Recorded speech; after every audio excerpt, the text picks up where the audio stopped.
कोई राजनीति नहीं चल रही, ये परिवार चल रहा है।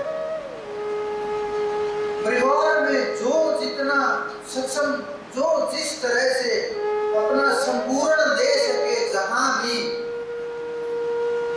जितनी सेवा कर सके वही श्रेष्ठ है। तो मेरे इष्ट कोण से वहां पत्थर उठाने से छोटे पड़ गए। क्या कभी किसी ने कहा कि वो नहीं, उन्होंने पत्थर उठाई थी, वो भगवान नहीं है? ऐसा नहीं कहा। न किसी ने ये सोचा, न किसी के ये विचार उत्पन्न हुआ। लेकिन संपूर्णता देखिए, उस रसिक की मना नहीं किया पूजा तक को भी, देव भाव से भी। पूजा ने क्या मांगा उनसे? विचार करिए, एक रात्रि चाहिए पर वो आपकी भोग के लिए, वासना के लिए। लेकिन श्री कृष्ण वहां भी मना नहीं कर रहे। ये नहीं कहा कि तुम योग्य नहीं हो, तुम पात्र नहीं हो, बहुत बड़ा पात्र चाहिए, गोपियां बहुत पात्र थी, राधा जी बहुत पात्र थी, तुम नहीं हो सकती, ये नहीं कहा। वो जानते थे जिस पात्र को जितना देना है उसको उतना ही दे दो। कितना तेज होगा उस परम पिता के अंदर, कितनी चेतना होगी। आज रास का महोत्सव है, रास की रात्रि है, महारास, जिसका रास के अंदर प्रवेश हो जाता है। इस पूरी पृथ्वी के ऊपर जब हमें गुरुपद प्राप्त हुआ तो 14 गुरु थे पूरी पृथ्वी के अंदर, लेकिन आज 12 हैं, 2 जा चुके हैं। इन 12 के अंदर ही ज्यादा तो हम नहीं कहेंगे, लगभग 4 या 5 ही रसिक हैं, 4 या 5 रसिक हैं जिनका रास के अंदर प्रवेश है। पूरी धरा के ऊपर कितनी बड़ी धरा होगी, तो रास के अंदर ऐसे ही प्रवेश नहीं होता, बहुत दूर जाना पड़ता है, जीतना पड़ता है एक एक इंद्रिय को, एक एक मन को जागृत करना पड़ता है, एक एक शरीर को। मैंने एक एक शरीर को इसलिए बोला है, आप समझ नहीं पाएंगे कि एक एक शरीर को क्यों बोला है। हमें तो एक ही दिखाई दे रहे हैं, अगर एक ही दिखाई दे रहे हैं तो एक एक शरीर का क्या अर्थ है? ये क्यों नहीं बोला कि शरीर को जागृत करना पड़ता है, चेतना को जागृत करना पड़ता है। जो ये शरीर आप देख रहे हैं, ये स्थूल शरीर है, जब ये छूट जाता है, नष्ट हो जाता है, फिर सूक्ष्म शरीर होता है।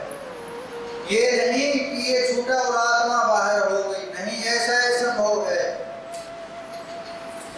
ये किसी योगी के साथ ही घटना होगी कि सब के सब शरीर एक साथ टूट जाएं और उस चेतना में चेतना मिल जाए, आत्मा में ये उस परमात्मा का जो अंश है वो अंश के अंदर मिल जाए, बहुत कम होगा। योगियों के साथ ये घटना होगी।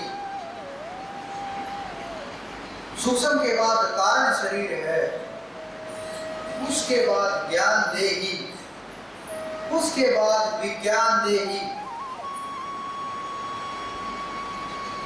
उसके बाद फिर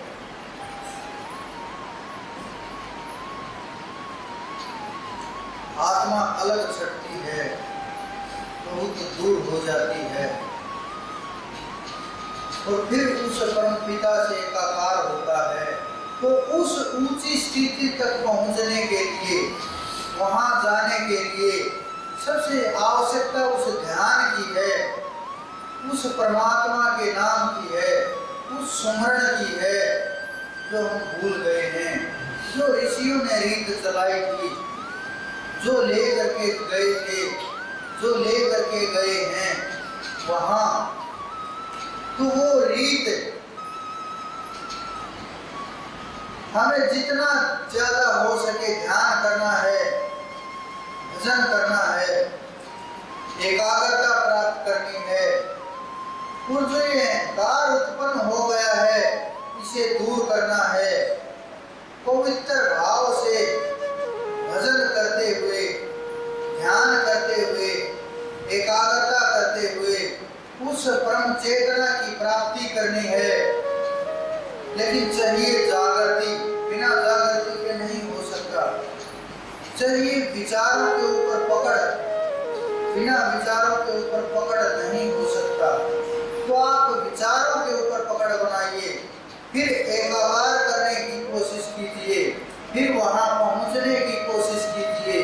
यही उस परम चेतना का खेल शुरुआत होगी।